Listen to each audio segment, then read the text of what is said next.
जो आप अगर बात करें रूस यूक्रेन वॉर की, क्योंकि ठीक है बाकी वॉर जो है उसका स्केल इतना बड़ा नहीं है, वो छोटे फ्रेगमेंटेड कॉन्फ्लिक्ट सर कह रहे हैं, लेकिन ये वॉर रुकता नहीं दिखता और कुछ समझ नहीं आ रहा है।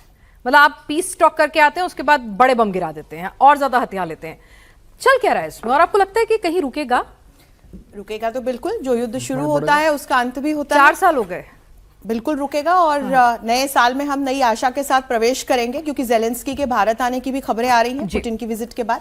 यूक्रेन रूस के युद्ध के साथ साथ में बैलेंस ऑफ पावर की तरफ भी आपको ले चलूंगी दुनिया के, और ग्लोबल वर्ल्ड ऑर्डर के बारे में कुछ बेसिक बताना चाहूंगी। पहले आपके सवाल के जवाब पर आती हूं। रशिया यूक्रेन युद्ध के बीच जो गले की हड्डी दोनों ही साइड्स की तरफ से फंसी हुई है, हम उसको देखें। अभी लेटेस्ट स्टेटमेंट्स जो जेलेंस्की की तरफ से आए हैं, उसमें जेलेंस्की ने ट्रंप पर यह एलिगेशन लगाया है कि वे रशिया की टूवर्ड्स टिल्टेड है या बायस्ड है। उनका जो 28 सूत्रीय प्लान है उसमें जो बिंदु हैं वो रशिया को फायदा दिलवाने के जेलेंस्की ट्रंप पे भरोसा नहीं कर रहे हैं। बिल्कुल, और ट्रंप इससे फ्रस्ट्रेट होकर, ट्रंप के स्पोक्स पर्सन का भी लेटेस्ट स्टेटमेंट ये आया है कि ट्रंप दोनों से ही, रशिया और यूक्रेन दोनों से ही बहुत फ्रस्ट्रेटेड हैं। अब हो ये रहा है कि जेलेंस्की चाहते हैं कि जो जो यूक्रेन के जीते हुए एरियाज हैं वहां से रूस पीछे हट जाए। यूक्रेन की जो स्ट्रेटेजिक ऑटोनॉमी है या उसकी अपनी जो सोवरेनिटी है, उसकी इच्छा कि वो नाटो का पार्ट बने या ना बने, और आइंदा कभी रूस की तरफ से उसको कोई खतरा ना हो। पुतिन के क्या बिंदु हैं? पहली बात तो जिस एक बिंदु से युद्ध शुरू हुआ था, पुतिन नहीं चाहते कि यूक्रेन कभी भी नाटो का हिस्सा बने, क्योंकि नाटो क्या है? North Atlantic Treaty organisation.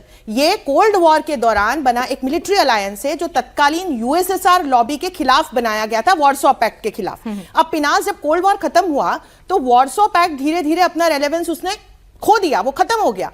NATO अभी तक जारी है, और नाटो के माध्यम से अमेरिका ने जो अपना हथियारों का बाजार और हथियारों की इकोनॉमी विशेषकर यूरोप के माध्यम से चलाई है, वो पूरी दुनिया जानती है।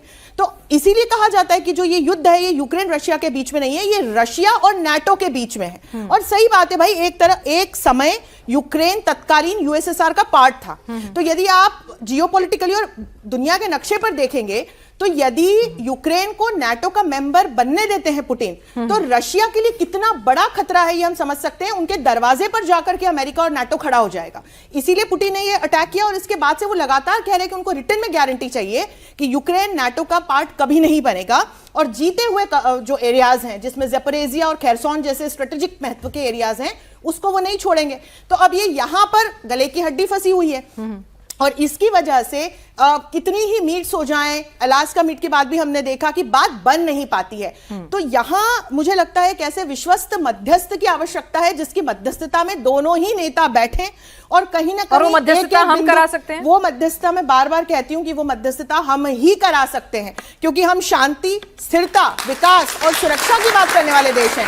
हमने पूरी दुनिया को बता दिया है पिनाज कि हमारे ऊपर टैरिफ लगे, तो हमने अपनी जीडीपी ग्रोथ कितनी करके बताई? 8.2% करके बताई। हम वो देश हैं जो आज भी टैरिफ लगने के बाद भी विश्व की सबसे तेजी से बढ़ती हुई अर्थव्यवस्था है। हम वो देश हैं जो दुनिया की आंखों में आंखें डाल के कह पाते हैं कि हमने दुनिया को युद्ध नहीं बुद्ध दिए हैं। हम वो देश हैं जो पुतिन की आंखों में आंखें डालकर कहते हैं कि ये समय युद्ध का नहीं विकास का है। हम वो देश हैं जो G20 में अफ्रीकन यूनियन को एज अ परमानेंट मेंबर शामिल करते हैं। हम वो देश हैं जो शक्तिवान देशों से कहते हैं कि आप क्लाइमेट कंटेनमेंट की बात करते हैं, क्लाइमेट चेंज कंटेनमेंट की, तो वहां क्लाइमेट जस्टिस और क्लाइमेट फाइनेंस की भी बात कीजिए। तो भारत वो देश है जो तेजी से न सिर्फ ग्लोबल साउथ का बल्कि वैश्विक राजनीति में जिस तरह के बदलाव आए हैं, जैसे शक्ति की परिभाषा बदली है, युद्ध के मानक बदले हैं, जिस तरह से वर्ल्ड ऑर्डर की हम सभी बात करें, पर ये वर्ल्ड ऑर्डर क्या है? ये किस प्रकार से शक्ति, नियम और संस्थान मिलकर अलग अलग देशों को का एक स्ट्रक्चर बनाते हैं कि वे आपस में शक्ति का बंटवारा कैसे कर सके, वे आपस में इंटरनेशनल रिलेशंस को संचालित कैसे कर सके। ये वर्ल्ड ऑर्डर है। ये कोई एक व्यक्ति या 4 व्यक्ति बैठ करके नहीं तय करते हैं। तो उस वर्ल्ड ऑर्डर में आज भारत की एक प्रणेता की भूमिका मैं देखती हूं, क्योंकि वैसे आप अमेरिका को सुपर पावर मानते हैं, लेकिन वहां किस प्रकार के डोमेस्टिक चैलेंजेस हैं, किस प्रकार के इकोनॉमिक चैलेंजेस से हम जूझ रहे हैं।